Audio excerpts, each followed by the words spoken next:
Hello everybody, it's Felix and Lucian from the Tennis Brothers here, and today we're going to be analysing the semi-final of the US Open 2017 of Nadal against Del Potro.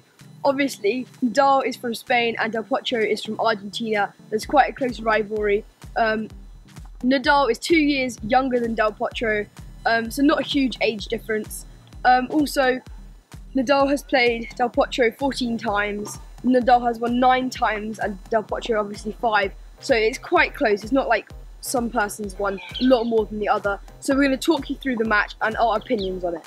So in the first set, Del Potro played very solidly and Nadal was playing all right, but he played too much Del Potro's backhand, which allowed him to control the points and for him to win the first set 6-4.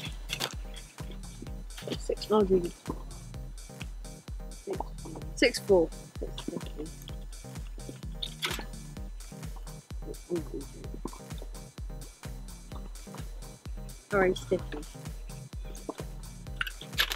6-4.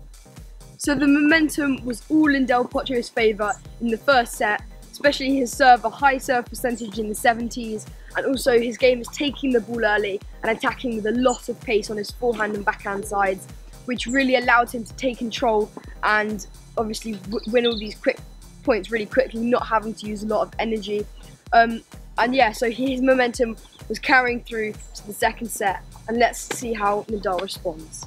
So it was one set love Del Potro, and then Nadal came back. He started to play his game, he started to spread the ball out more evenly, not going to his backhand as much and going to his forehand, putting pressure on it. So he was up 5-love within the first 21 minutes, and then he went 6-love to make it 1-set all. So in the first set, Rafa Nadal ran around 70% of backhands, and in the second set, he started to play a few more backhands. He started doing 50-50, trying to take it on, and he won that set because Del Potro couldn't read his game that well. So in the third set, Del Potro needed to really pull this one out of the bag. He was looking really not fit, and Nadal was really taking a lot of balls early, being really unpredictable and not allowing him a chance back into the game. He'd won the previous set 6-love, so carried all of the momentum, which he carried on through to the third set, so he was 3-love up, and Del Potro really had to think about his options. So Nadal had won 9 consecutive games in a row, and he just totally cut out the unforced errors.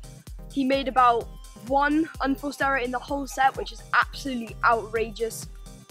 And so Del Potro really had to think about how he was going to get back into this match, because he was making a lot more mistakes. His serve percentage was rapidly decreasing down to the 40s. After 3-love, Del Potro realised he had to change on his serve. He began to take a few more balls early and hustle for every point, meaning Nadal really had to work for every single ball. So Del Potro won his service games to make the final result in the set 6-3, but still Nadal still had the momentum and the positiveness carrying through to the third set, and obviously Del Potro doesn't have enough, a lot of energy, because he's being worn down, and he's also having to move quite a lot because he's not sure where he's going to go. So he has to be alert on both sides of the court, because Nadal's running around his backhand and hitting his forehand, and he's not going into the general places that he would go. Sometimes he's going up the line, sometimes he's hitting heavy spin out wide, which means that Del Potro is having to move a lot more than he should have to, even just to win 1 point. And definitely a lot of times Nadal was coming to the net and playing a lot of drop shots, meaning that kind of switched up the play, which also made Del Potro feel that he wasn't sure where he was going to go. So now we're going to go into the fourth set and see if Nadal wins. So in the start of the fourth set, Del Potro made 2 aces in that game and started to play really strong, and I thought personally he had another chance in the match. So Rafa then played really well like he was. He had the momentum again to make it 3-1, and later on in the match he made it 5-1. Del Potro held his serve to make it 5-2, and then Nadal held out his serve to win the semi-finals.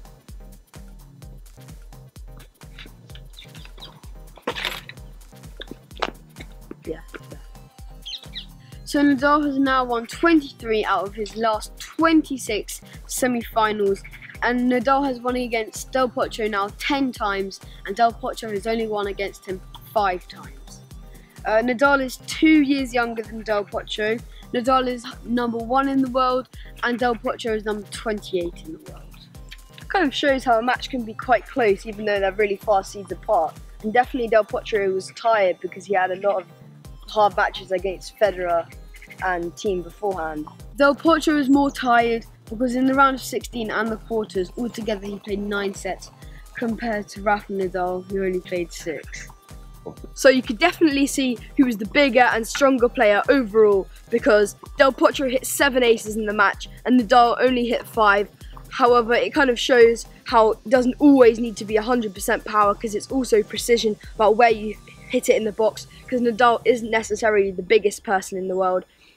So double faults wise, obviously Del Potro having more because of more risk on the serve. He's made 4 double faults in a 4-set match, and Nadal has only made 2 double faults in a 4-set match. That is really little. I would probably make around 5 or 6 double faults, never 2. Wow. Okay, so the first serve in percentage, Del Potro started off really highly at about 76 and then gradually dropped down to about 66 at the end of the match. Nadal staying solid at 72%, allowing him to make a lot of first serves and put Del Potro under pressure from the start. The win percentage on these first serves, Nadal had a high win percentage of 77%, which also allowed him to win his service games quite easily, and Del Potro only 71%, even though due to his high serve, big serve. Do you think having a big serve is that important, or do you think like you should have more precision and accuracy? I think precision, because if you have a big serve, maybe you're going to make more double faults like it shows, and maybe you're not going to make as many first serves compared to if you have precision. You're more likely going to get more in. Yeah, so obviously win more points due to your serve. So coming up to the main stat, the second serve win percentage. Nadal 72% and Del Potro 28. Wow. Shows you that if you have a big serve doesn't mean everything. Wow. Rafa was taking it sort of early. He was standing a lot further up the court than on when he was returning his first serve, obviously. But he was taking it on the rise, and I think Del Potro was a bit tired, so I think he couldn't really get up to the ball. So yeah. So that gave him a chance. And also, total points won, Nadal 109 and Del Potro 76. It's to be expected in a 4-set match. It just shows that only 30 points can make a huge difference in a 4-set match. So you can win 3 sets by 30 points difference. So if you'd like us to do the Kevin Anderson vs Rafa Nadal final, vote here. See you next time. Bye bye.